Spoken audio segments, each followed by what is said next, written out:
Have you ever offered a thoughtful perspective in conversation only to be met with uncomfortable silence? Or watched as people's eyes glaze over when you try to discuss something beyond the surface level? You're not alone. This isolation is the unspoken burden of deep thinkers throughout history. Consider why Socrates faced execution rather than acclaim in Athens. Why Galileo spent his final years under house arrest. Why Nikola Tesla, despite his brilliant inventions, died alone in a New York hotel room.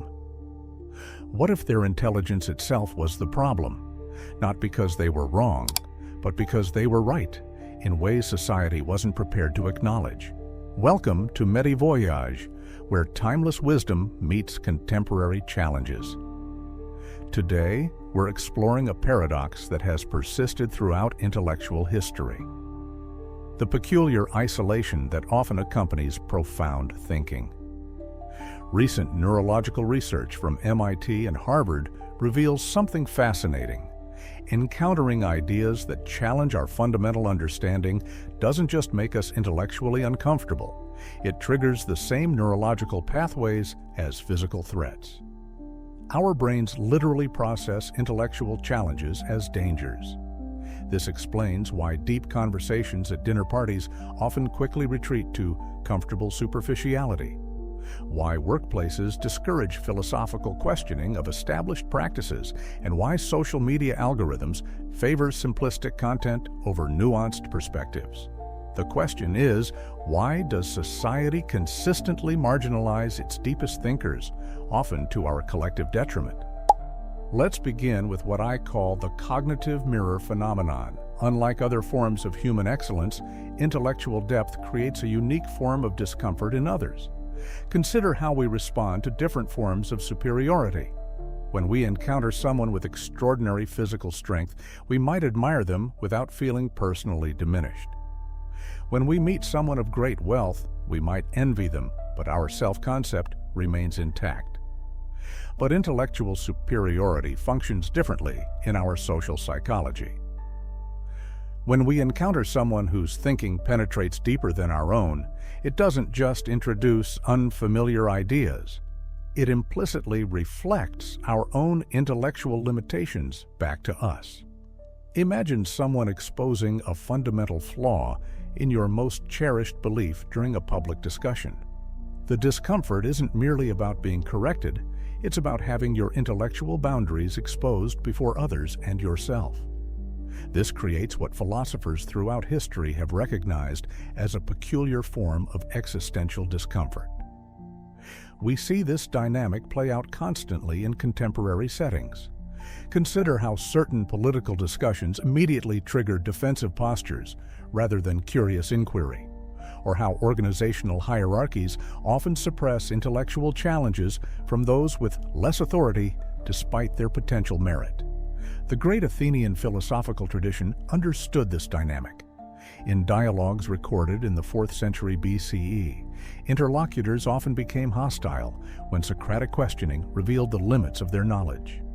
Not because they discovered they were wrong about a specific fact, but because they discovered they weren't who they thought they were. Throughout civilization, from ancient Mesopotamian cities to medieval European towns to modern nation-states, social cohesion has been prioritized over intellectual exploration. Communities function through shared understanding and assumed truths. When a deep thinker questions these foundations, they don't just challenge ideas, they disrupt the very fabric that holds communities together.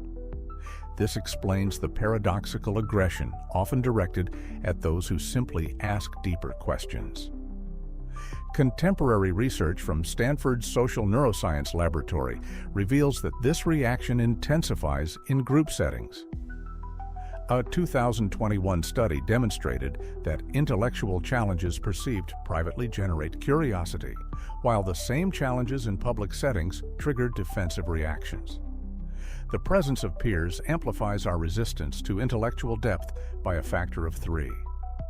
We see this phenomenon clearly in today's social media discourse, where nuanced perspectives are routinely sacrificed for tribal allegiance. Studies of Twitter and Facebook engagement patterns reveal that posts expressing moral certainty receive 67% more engagement than those expressing intellectual humility or complexity.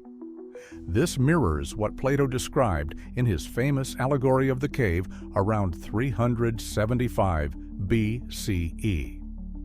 The prisoners don't merely misunderstand the one who has seen beyond the cave. They actively seek to eliminate the disruption this individual represents to their shared reality. Modern psychological research has identified several cognitive patterns that explain our resistance to intellectual depth. First is what psychologists term the illusion of knowledge, the Dunning-Kruger effect, the tendency for those with limited understanding to overestimate their comprehension, while those with greater depth recognize the vastness of what remains unknown. This creates an ironic situation where those most confident in debates often possess the shallowest understanding. We see this regularly in online forums where absolute certainty correlates inversely with expertise. A 2023 analysis of Reddit communities showed that recognized experts use qualifying language 41% more frequently than non-experts. Second is cognitive entrenchment. Our minds naturally resist restructuring established thought frameworks, as this requires substantial mental energy. We instinctively preserve existing mental models, even when presented with compelling evidence that they're incomplete. Third is belief perseverance. When confronted with information contradicting our views, our initial reaction is to strengthen rather than question our existing positions. This creates the puzzling situation where providing better evidence sometimes makes opposing viewpoints more extreme. We see this phenomenon dramatically illustrated in contemporary vaccine debates, climate change discussions, and economic policy disputes, where increasing evidence often correlates with increasing polarization rather than consensus. These phenomena explain why wisdom traditions across civilizations have emphasized intellectual humility. The acknowledgement of limitations isn't merely a virtue, it's a necessary precondition for actual understanding. In our contemporary information landscape, these timeless psychological patterns have been amplified to unprecedented degrees. Digital platforms algorithmically favor content that generates immediate emotional engagement over material that invites reflection. What spreads isn't what illuminates, it's what activates. A 2024 analysis of YouTube's recommendation algorithm revealed that videos eliciting strong emotional responses receive 78% more recommendations than content encouraging critical thinking, regardless of subject matter or factual accuracy. Complex ideas, nuanced perspectives, and multidimensional thinking, hallmarks of intellectual depth, perform poorly in environments optimized for instantaneous response. This creates a technological ecosystem intrinsically hostile to deep thought. Consider how political discourse has been transformed by these incentives. Complex policy discussions that might have occupied hours of television debate in previous decades are now reduced to inflammatory sound bites optimized for sharing. Economic concepts that require sustained attention are simplified to the point of distortion. This dynamic isn't entirely new. Throughout history, philosophical traditions have employed various techniques to circumvent natural resistance to depth. In ancient Greece, Diogenes of Sinope used provocative public demonstrations precisely because rational discourse alone struggled to penetrate psychological defenses. For those committed to intellectual depth in a world often resistant to it, several insights from both classical wisdom and contemporary understanding prove valuable. First, recognize that intellectual resistance in others isn't necessarily personal rejection. It's a psychological defense mechanism protecting established mental frameworks and social standing. Understanding this can transform frustration into compassion. In practical terms, this means approaching conversations with strategic empathy. Rather than challenging cherished beliefs directly, effective communicators create safe conditions for intellectual exploration, a principle evident in the success of facilitators who create psychological safety in organizational settings. Second, intellectual courage has always been necessary. When the peripatetic school flourished in Athens around 335 BCE, engaging with ideas that challenged conventional wisdom required moral fortitude as much as intellectual capacity. Today, this courage manifests in the willingness to question dominant narratives despite social pressure, whether in academic research, challenging established paradigms, or in workplace settings where questioning processes might risk organizational standing. Third, presentation matters profoundly. Throughout intellectual history, those who successfully transmitted complex ideas developed methods suited to human psychology, using narrative, metaphor, dialectic, and carefully sequenced revelation to bypass initial resistance. The teachings of Confucius in the 5th century BCE China, Socratic dialogues in ancient Greece, and Zen koans in medieval Japan all share this attention to psychological reception despite their cultural differences. Finally, intellectual depth has always flourished within communities of shared commitment. From the Library of Alexandria to medieval scholarly networks to modern academic fellowships, meaningful thinking has typically been sustained through intentional intellectual community.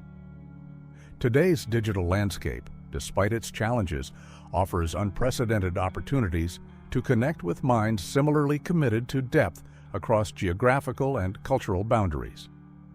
Online communities focused on philosophical inquiry, scientific exploration, or artistic depth represent modern manifestations of this timeless need for intellectual fellowship.